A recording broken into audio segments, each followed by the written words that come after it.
Hi friends, రోజుకొక మంచి మాటలో ఈరోజు మానవత్వం ఏంటో అనే ఒక చిన్న కథ ద్వారా నేను తెలుసుకుందామండి. ఇది ఒక ఇద్దరు మిత్రుల మధ్య జరిగినటువంటి ఒక సంభాషణ అండి. సుధాకర్, నేను ఒక ప్రైవేట్ ఆఫీస్లో పనిచేస్తూ ఉంటాను. త్వరలో ఇచ్చే ప్రమోషన్కి మా ఇద్దరికి అన్ని అర్హతలు కూడా ఉన్నాయి. సోమవారమే ఇంటర్వ్యూ. ఈ ప్రమోషన్తో జీతం, హోదా రెండూ పెరుగుతాయి.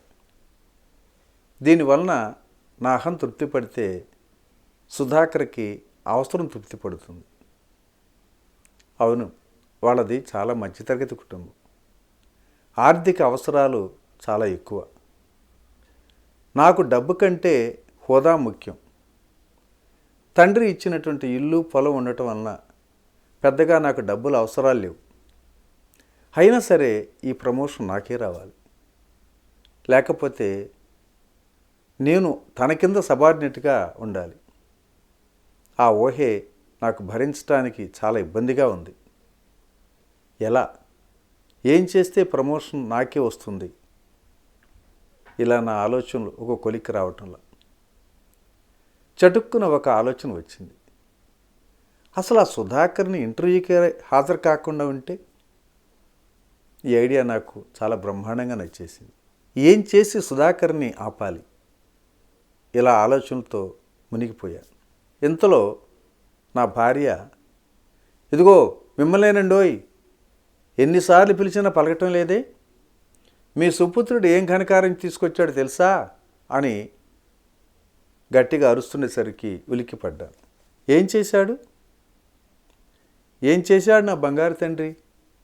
శారదతో పాటు వచ్చిన కృష్ణని దగ్గరికి తీసుకొని అడిగాను 10 ఏళ్ళటువంటి నా కొడుకుని.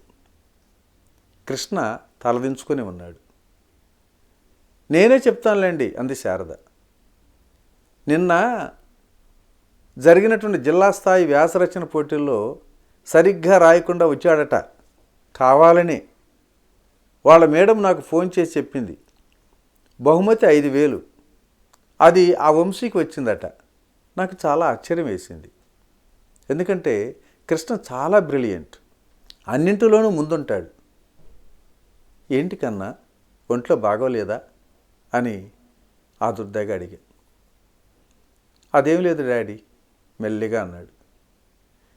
మరి నీకు తెలియని టాపిక్ ఏమైనా ఇచ్చారా? చాలా ఈజీగానే ఉండేది ఇచ్చారు.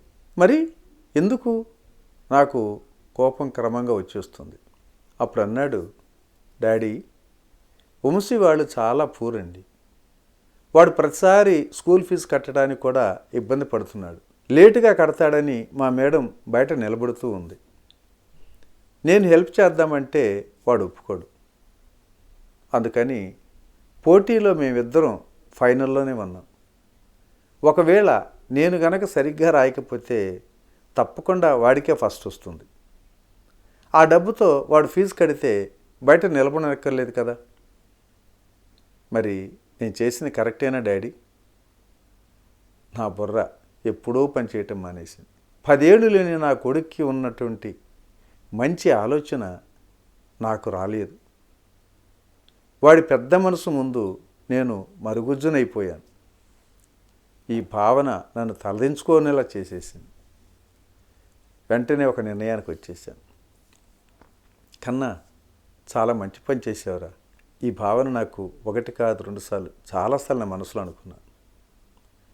నీకు మంచి గిఫ్ట్ ఇద్దామనుకుంటున్నాను. ఎప్పటి నుంచో అడుగుతున్నావు కదా, మనం ఊటీ ట్రిప్కి వెళుతున్నాం రేపు అని అన్నాను. ఇక మా వాడి ఆనందానికి అవధులు లేవు. Thank you daddy, thank you అంటూ నన్ను వాటేసుకొని ముద్దులు కురిపించేశాడు. ఇప్పుడే మా ఫ్రెండ్స్కి చెప్తాను అని పరుగు తీస్తున్న వాడిని ఆపి, ఇంతకీ టాపిక్ ఏంట్రా మీరు రాసిన టాపిక్ అని అడిగాను. వాడేమన్నాడు తెలుసా? మానవత్వం అని చెప్పి తుర్రుమన్నాడు. మిత్రులారా, నిజానికి పసిపాపలే మనకు అసలు సిసలైనటువంటి గురువులండి. ప్రతి ఇంటికి తన కానుకగా ఆ దైవం ఇచ్చింది భగవద్గీత లాంటి ఆ పసిపిల్లలే.